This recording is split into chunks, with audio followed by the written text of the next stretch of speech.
So here we are. It is the astrological new year. The world is as it is. Everything is beautiful, right? And when we when I think about the astrological new year and some of the things I've heard about, like the beginning, the fool's journey, the first step, it's an opportunity for us to embrace ourselves and to start to make changes, and be who we want to be, embrace ourselves and take that leap. And that's the fool's journey, is to go out into the world hardly prepared, so it would seem, but fully prepared to come up against anything, to embrace whatever life brings us. And so one of the things that life has given me is a spiritual path, something to walk and take care of. And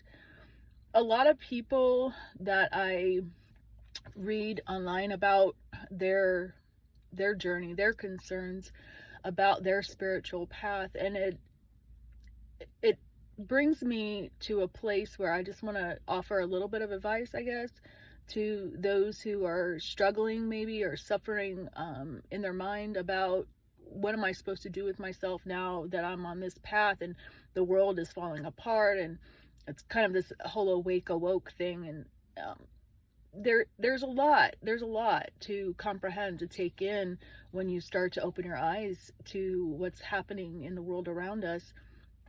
And it may not be your world specifically that is crumbling. Maybe you feel perfectly fine about everything that's happening, and that's wonderful. And I would encourage you to continue to feel that and feel into being wonderful and feeling wonderful. If you are at a place where you are on your journey, on your spiritual path, and you're not sure how that looks, because you realize you can't save everybody, because you realize that not everybody's going to listen to you, because you realize that nobody's fun anymore, the spiritual journey can really take us on a loop and take us out of our own understanding of what we like, what we desire, what we need in our life, and it kind of flips us upside down because of the way that we were brought up, maybe the way you were raised, and your spiritual journey might look different than what you've experienced in society and what you've experienced in your family. But the spiritual journey, ultimately, as you awaken, it's about integration. It really is about integration. It's about coming to yourself and bringing what you've learned and putting it into practice and leading by example. And when we lead by example, we are not worried about telling people, because we're showing them. We're not worried about sharing what we've learned because so much about it, because we live it and we show it. So if I speak that I am love and light, then I should be showing that I am love and light. If I speak that I'm on a spiritual path, I'm going to resonate to a degree where I am living that spiritual path. And I'm going to continue to research. I'm going to continue to learn. I'm going to continue to integrate all of that so that I can be the best version of myself in the world, as the world is. I know that I personally am not going to change the world in an aspect of going into each individual person and saying, wake up, wake up. That's not going to happen. Not even in my own little, bubble sphere. But I can live that example for people, and I can show people what it means to be your best self and live as your highest self. And I can help others when they come to me, and I can talk to them about what I have learned, what I've experienced. But telling people what they should do or telling people how they should be is not my understanding of enlightenment. But embracing people for who they are and helping them understand who they are and helping them awaken to themselves is my understanding of the spiritual path. Because that's what each person is really doing on the spiritual path, is they're waking up to themselves and to their own being. And I think that's important that we understand, because we cannot always help people the way we would like to. We can't always integrate everything for them. They have to do that for themselves. So I guess really what I want to say to close up is, while you are on your path, remember to love yourself and integrate. Remember to hold yourself accountable and integrate. Remember to respect other people and their boundaries and their beliefs. And my mother, she showed me this thing, and I'd seen it online before too, and it's, a wise man can listen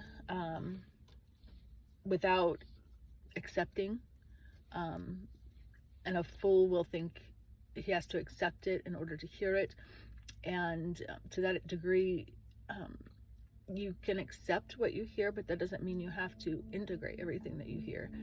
But it doesn't mean you have to argue about everything that you hear either. So we may not agree with all of the things that we hear. We may not agree with all that life brings us. We may not agree with whatever, is coming up for you. Or I don't agree with everything that's coming up for me. But at the same time, I have to work through that and understand that and take the lessons that I've learned and integrate them. And I listen to other people because it's challenging not to. It's challenging to isolate yourself more than it is to just let things happen around you.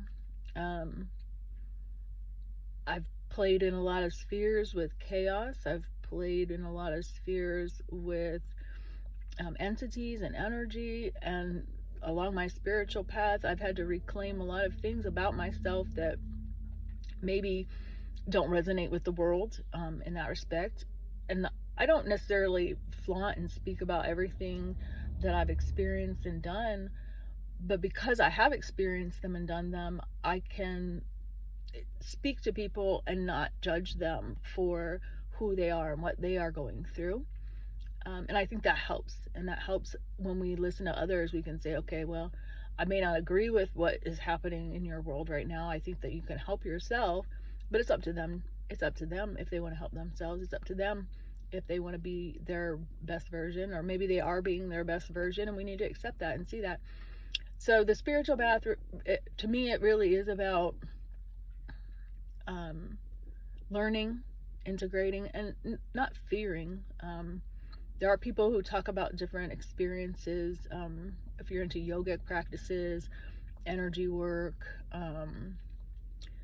Hindu practices, whatever it is, spiritually that you practice, even if it's in the Christian religion, what you practice, if it's in the God religion, what you practice, these are just practices. These are things that we work to integrate into our lives, and these are things that we look for in order to help us balance and understand what we've been taught, what we've learned. Not everything is going to make sense all the time. So I just want you to know, you don't have to fear the energy that's moving through your body. People talk about chakras, opening chakras, aligning your chakras is important. Knowing that the energy that's moving through your body needs to be moved, and when it's not, it becomes stagnant. We start having physical problems in the real world, and it does manipulate our ability to have a clear sense of being sometimes when we feel overwhelmed with energy. So as a spiritual person, I would say integration is important, is key, because of that very simple fact that we are definitely receiving more than what we're putting out often, and sometimes we're putting out more than we're receiving, and that's a flip side, and that actually will cause you to shut down once you hit your spiritual mark. A lot of people shut down and close people off. So learning to open yourself up and integrate and resonate with people is super important. So I hope you all have a blessed day, and you continue to walk in your path with love and light. Peace.